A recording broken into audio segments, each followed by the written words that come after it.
Hey, all, Michael Lunsford here, Citizens for a New Louisiana, and we're doing this series now on the candidates for the 15th Judicial District Court. Correct. What division is it? This is Division K. Okay, so the number one challenge I have is saying Shelly's last name. Help me out, Shelly. Maturin. Maturin. Maturin. Okay, Shelly Maturin is running for the 15th JDC for judge, and one of the challenges we run into is with these judges, nobody really pays attention to these races, which is unfortunate because they hold a tremendous amount of influence and power over your everyday lives. In fact, the number one thing that we see right now in Baton Rouge that they've been fighting over is tort reform, because our insurance rates are the second highest in the nation. And the challenge is the court system. So choosing the right judges is incredibly important, which is why we're talking about it. So Shelly, tell me a little bit about yourself. You're born and raised in Lafayette. I was born and raised here in Lafayette. Went to Acadiana High School where I finished in 1989. I then went on to what was at the time USL. That's what my degree says. Now UL. When I finished in 1994, and then I went on to Southern University Law School in Baton Rouge in 1997. Finished in 2000. Okay. But even though I was there, I lived here and commuted every day. Oh, all the way to Baton Rouge. All the way to Baton Rouge. That's a long. Is that the Scotlandville location? Yes. Ooh, that's a long drive. It was a pleasant drive. You know, I got to get out early in the morning and get my thoughts together before class. So what have you been doing since then and in the last few years? I think we talked a minute ago about how your diverse experience in civil. In civil, I've been practicing law for 20 years now, and I do believe I have the most diverse civil experience of any of the candidates in the race. I've handled cases I've handled domestic cases all the way up to complex personal injury cases on both sides of the fence, plaintiff and defense sides. I've handled bankruptcy cases, some criminal defense cases, a little bit of everything. And I think that gives me a distinct advantage because all of those types of issues would potentially come before us in the courtroom, so I would know how to handle them because I've dealt with them before. I've also litigated cases in federal, state, district courts all over the state, city courts all over the state, as well as administrative law courts, both federal and local.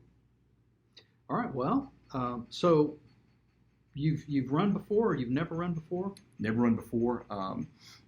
When I tell people that it's my first and only time to run it, I'd never do it again, and I get this reaction from people where they give me this shy grin or a laugh, and I know they think it's because it's been a bad experience, but it hasn't been. It's been really one of the best experiences I've ever undertaken, and I'd recommend it to everybody. All attorneys out there should do it at least one time. But I'm not a politician, and I don't want to be. I don't aspire to be a politician. A judicial race should not be a political race. That seat should not be political. It just shouldn't be, and I'm doing it strictly out of service. Okay. So I've heard you bandy about the term constitutional conservative when it comes to being a judge. What does that mean to you? How does that translate to the regular folks? And look, a lot of us like those terms, but I mean, I like to hear what does that look like? Absolutely. Well, for starters, I'm a registered Republican and have been since I was 18. But the most important part, especially for a judge's race, is that I am a constitutional conservative. That term, conservatism, means that we want to conserve and preserve what the founders started. And all of the principles outlined within that document are the glue that holds our nation together. So really, and it applies to everybody, no matter what party you're at, Democrat, Republican, Libertarian, Independent. We really should all be constitutional conservatives because those principles are equality, justice, freedom, liberty, and very importantly for a judge's race, limited constitutional government. And what that means is everybody stays within their lanes. You've got the executive, judicial, and legislative branches, and you don't want judges legislating from the bench where they're interpreting things and trying to rig a decision to conform to their beliefs. When you have that, then you don't have the rule of law anymore. You get totalitarianism. Yeah, we've seen a lot of that. In fact, I've personally witnessed some of it. Most people who tune into our stuff have probably seen some form or other of judicial activism. I won't ask you to get into the weeds on that. I know that's kind of a touchy subject. So one of the things I've noticed, I don't want to call it judicial activism, but sometimes a judge will arrive it appeared to arrive at a decision before he's even heard the case. In fact, I went to a few cases here at the 15th, and I noticed that the judge sometimes will even say, hey, I've already come to a decision, but let's go through the motions here. And I think that's a huge challenge locally. And you and I kind of talked a little bit about that and how it's kind of incumbent upon a good judge to not have any preconceived notions and to go in completely open-minded and to hear both sides of an argument before rendering a decision. And that kind of goes back to the constitutional conservative thing, too, where you're not legislating from the bench. You're not making decisions before you've heard the arguments. Absolutely. And it is a problem, not only on a national level, but as you said, on a state and local level. And I've had that experience over my 20 years where you go before a judge, and they've already determined how the outcome of the case before you even get a chance to put on your evidence. And so it's doing an extreme disservice to the public. It erodes the confidence in the court system and in the judiciary, and it shouldn't be done. And I can assure you, it won't be done if I'm on the bench. Okay. Now, you and I had also talked that reasons for running. You actually have been hearing from people over the past year or so that they thought that you were a good candidate for a judge type of thing. So you've been asked to run. I was talked to by some people, some friends.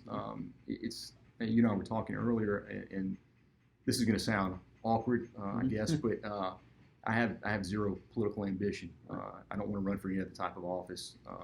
I'm not looking to use this as a stepping stone to get somewhere else. Mm-hmm. It's a one-time run. But people came up to me and said, hey, there's an open seat, and we think you'd be good for this position, and you should really consider it. So I took the summer and thought about it and prayed about it and talked to my family about it and decided that, it was the right thing to do at this time in my career. And it's truly been the greatest experience I've had, other than having my children. Mm-hmm. But I've got to meet a lot of people that I would not have met otherwise, and gotten involved in a lot of really great organizations. So it's, like I told you, I feel like I've already won the race. Whether I'm successful on election day or not, I've won. Well, that's fantastic. And look, we've just got a couple more minutes here. So what are some things you want people to remember about you and your race? Well, I'd really like for people to take the time and go out and do their research, not only for my race, but every other race. What happens on election day, like I said, and you said, will affect your lives, but irrevocably. So you need to be able to go out there, look at the candidates, do your own investigation, and make the right decision. And I think for this race that I would be that person, because I am a constitutional conservative, and everybody will be treated fairly and equally, and the justice and law will be applied to everybody the same. Well, and again, just remember that your judge candidate, the reason that these races are more important than you think they are is because a judge sitting on a bench is one person making a decision. A lot of times we get all tied up in legislative races and Senate races, and they're in a body. They're one person out of 104. It's not that big of a deal because you have to have 104 people agree with a judge. It's one guy. So it's very important to choose the right guy to represent you and to make a good decision. So look forward to seeing the race evolve. And look, go check him out. He's got a Facebook page, I'm sure a web page and all that. We do. Shelly Maturin. How do you spell that, just for everybody to find you? And it's Shelly's my middle name. It's Glynn Shelly Maturin II. Mm-hmm. So if you go out to the Facebook page and Google Glynn Shelly Maturin II for district judge, and it's Maturin. All right. Well, check him out and continue to do your research. There's a couple of races going on besides the president. So educate yourself before you go vote. Thanks so much for tuning in. Thank you for having me.